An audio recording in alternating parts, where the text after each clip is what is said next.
Más de uno León. Para mí siempre es un día muy especial cuando nos toca cada 2 miércoles hablar con los profesionales de CEPTECO en este gabinete de psicología y sexualidad que abrimos miércoles sí, miércoles no, aquí en nuestro tiempo de radio, en nuestro Más de uno León. Seguimos a su lado en la sintonía de Onda Cero. Hoy además nos toca a Miguel Ángel Cueto, director de CEPTECO. Aquí le tengo conmigo. ¿Cómo estás, Miguel Ángel? Muy buenos días. Días. Como siempre, un placer venir aquí. Casi 40 años, CEPTECO con los leoneses, ese centro psicológico de terapia de conducta que está en la Plaza Cortes Leonesas número 9, en el sexto derecha. Su teléfono es el 987 26 15 62. Hoy vamos a apelar a tu faceta de sexólogo también, que hace tiempo que no vamos por esa vía, y vamos a hablar sobre el deseo sexual, precisamente, ¿no? Exacto, vamos a hablar sobre el deseo sexual. ¿Qué nos puedes decir sobre los problemas de deseo sexual en general? En general es uno de los problemas con más demanda en consulta psicológica. ¿Ah, sí? ¿No? Sí, realmente no existe. Lo que pasa es que no existe un consenso metodológico para definirlo o poderlo en cierta medida medirlo. ¿Por qué? Porque es un proceso complejo, secundario. Es una valoración sentimental de diferentes estímulos que vamos recibiendo y lo sabemos gestionar. En el hombre se mide en función del grado de excitación en su respuesta sexual, y en la mujer es un poco más complejo porque se mide la lubricación, el interés o la excitación percibida, que a veces, desgraciadamente, no coinciden. Y por eso hay que abordar este problema del deseo sexual desde una perspectiva básicamente de género. Bueno, pues hablemos de ello porque... ¿Cuánto tópico hay también alrededor de esto? El hombre siempre tiene ganas y la mujer nunca tiene ganas. Y como tenga ganas, al final es otra cosa. Exactamente. Entonces, ¿cómo se ha vivido el deseo sexual en España en función del género? Pues hay que tener en cuenta las normas y expectativas sociales que hemos vivido después del franquismo, incluso durante el franquismo, ¿no? Nos marcan el proceso de placer, de tabú, de mentira, de ocultación. Y normalmente a la mujer siempre se le ha enseñado desde la vergüenza, que es sucio y malo que tenga deseo, o del pecado, que es todavía peor, ¿no? Y el objetivo es que las mujeres fueran madres y fueran amas de casa con un deseo que sean modosas, que sean pasivas y demás. Y en el hombre justamente lo contrario, que es proveedor, que esté bien preparado en todo momento, como tú muy bien has comentado, y como una máquina sexual para reaccionar y satisfacer a la mujer, ¿no? Y el deseo, si tiene deseo, es que es un machito y es activo, es decir, tiene que valorar de una manera positiva y de un elemento básico el proceso de mantener esa relación sexual. Sí, pero ¿no? Estás dibujando un panorama ciertamente misógino, ¿no? Sobre todo ahora que estamos hablando de las mujeres, cuando ya nos has comentado y hemos oído muchas veces que los niveles de deseo sexual en las mujeres cambian a lo largo de los años, ¿no? ¿Cómo educar entonces para que este panorama ya no siga siendo así? Sí, la verdad es que educar, primero aceptar que tenemos esos impulsos, básicamente que empiezan en la adolescencia, que son impulsos sexuales, es decir, que es totalmente normal, es un elemento más, ¿no? Pero claro, hay que moldearlo a través de una educación sexual que sea saludable. No una educación sexual que sea de alguna manera castradora, además en valor del consentimiento como un eje normal, superando el miedo, la vergüenza o incluso la culpa, ¿no? Y normalmente hay estudios que estuvimos preparándolo, David y yo, para el deseo en determinadas edades, y parece ser que hay estudios que indican una disminución del deseo sexual con la edad, con los años de convivencia, con tener hijos y con las rutinas. Y, lógicamente, con las enfermedades o problemas de carácter hormonal, ¿no? Pero yo creo que básicamente me gustaría comentar que muchas veces hay que superar este mito de el mantener o que se mantenga el deseo sexual hasta la muerte, ¿no?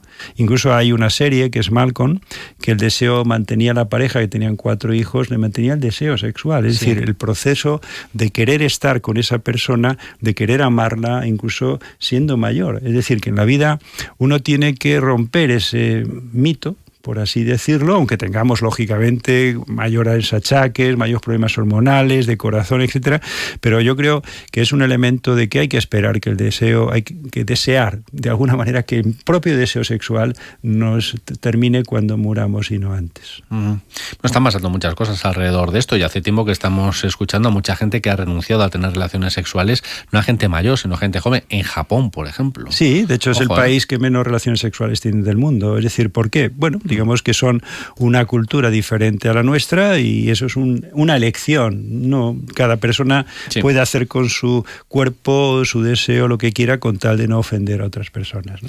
Miguel Ángel, ¿crees que hay relación entre el deseo sexual y la salud mental ahora que hablamos tanto de ello. También hay estudios que un diagnóstico clínico parece ser tendería a disminuir ese deseo sexual. La depresión y la ansiedad, generalmente es esa sensación de peligro, de estar alerta de manera constante, donde tengas que controlar las situaciones, incluso nos da esa falta de placer, esa anedonia que podíamos decir que valora o se valora en esas patologías. Normalmente que hay otros estudios que contradicen este axioma, ¿no? Es decir, parece ser que quizá la persona quiera salir de un estado depresivo o ansioso de otra manera, intentando mejorar la intimidad con otra persona, buscando el placer y a veces espolearnos para salir de ese estado de aislamiento social que nos impide poder, disfrutar de la vida, ¿no?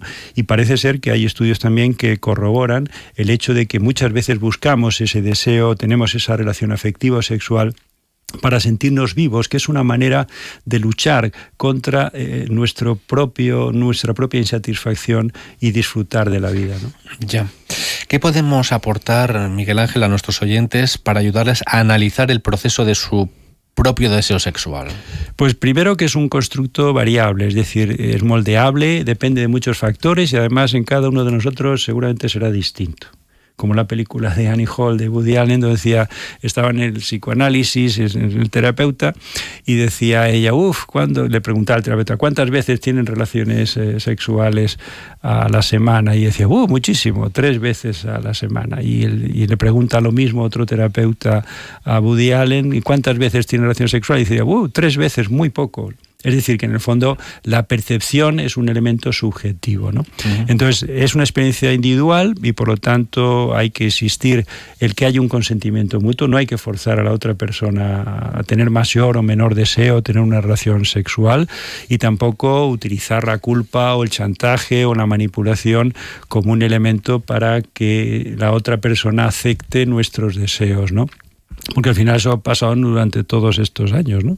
Y si hay algún estudio que dice también que las mujeres tendrían un mayor deseo cuanto más, aficiones, de la casa o tareas de casa haga el marido. Es decir, que parece ser que si el marido se implica y no es un adolescente, pues sabe hacer la comida, sabe planchar, sabe fregar, pues tiene mayor posibilidad de tener un mayor deseo sexual la mujer que conviva con él. Espera, que todavía nos está escuchando alguno que dice, me voy a poner esta tarde a fregar el suelo de rodillas y con el estropajo pues que noche paso. No haría mal. Hay estudio además curioso que siempre nos gusta estudiar o valorar las cosas y sobre todo intentar cambiar esos roles de género. Es decir, esa idea de que el hombre tiene que ser un machito, la mujer tiene que ser modosa, ¿no? Sino simplemente uno hace lo que puede dentro de la vida y disfruta de aquello que tiene en su mano, ¿no? Has dicho muchas cosas interesantes. Yo me quedo con una, sobre todo que no hay un número normal de relaciones sexuales que hay que tener o desear. Nada, ninguno. Hay gente que le apetece una vez al día y otra vez una vez al mes.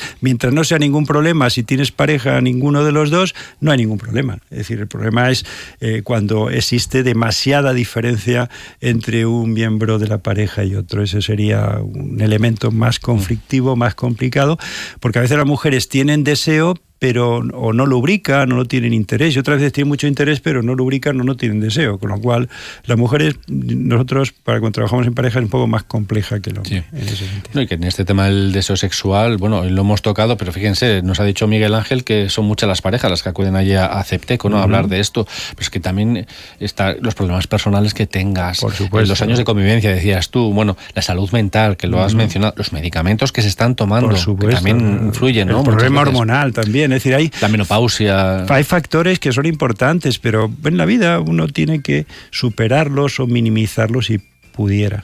Si pudiera. Exactamente, si pudiera. Nosotros lo que podemos es pedir a Miguel Ángel que no nos deje de la mano, que estamos muy a gusto con los amigos y los profesionales de Cepteco. Allí nos esperan en la Plaza de las Cortes, en el número 9, en el sexto derecha, y su teléfono 987 26 15 62. Hoy hemos hablado sobre el deseo sexual y ya estamos mascando el próximo tema, que va a ser muy, muy interesante, así que no se lo pierdan. Miguel Ángel, siempre un placer, de verdad. Lo mismo digo. Gracias. Hasta luego. Onda Cero.